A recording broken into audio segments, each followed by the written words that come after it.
globalization and its impact on culture.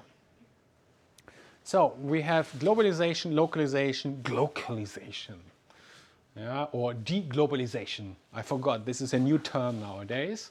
Yeah, and that has an influence on culture convergence, becoming similar, or divergence, remaining same, or crossvergence, a little bit of both.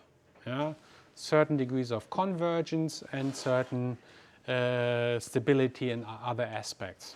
The idea of crossvergence very often, economic globalization leads to some kind of convergence, but we have social, cultural histories and legacies, yeah, that are very strong, and so that certain cultures remain certain characteristics. And then we have strategic implications. How do we react?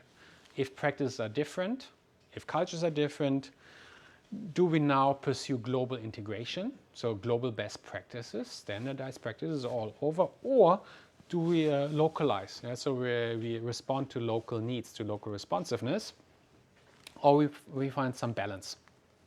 So here, these are some of the drivers: industrialization, technological advancement, political system, economic development.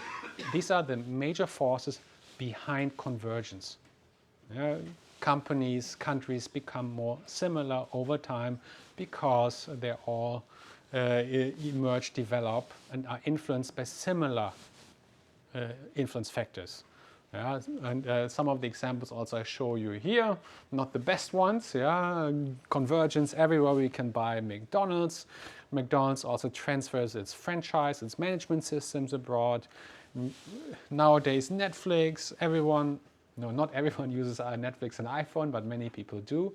Yeah, and they have very pervasive influence on culture and convergence, and also even to some extent sometimes on work practices or supply chains. One example also, globalization convergence, SAP, the only European software company of note. It's a German company founded in Walldorf near Heidelberg, or between Heidelberg and Mannheim. Used to be German, yeah, but also nowadays has adopted American best practices. Yeah, fairly Americanized. They used to have also American CEOs, top managers, and so forth. And they've been using English as a business language for many years. Yeah, it's a highly globalized and also successful German software company. At the same time, we also have localization, yeah, or divergence in certain areas. And here, the ideas behind, in some societies, we have a very strong influence of legacies or histories. Take the example also of Japan. Japan has a very proud and long history. They haven't witnessed so much economic growth, and they try to maintain their culture, and also related to also HR practices. And so it has been very slow to react to foreign influence. The opposite would be China. China very readily and easily adopted or invited foreign companies to enter China.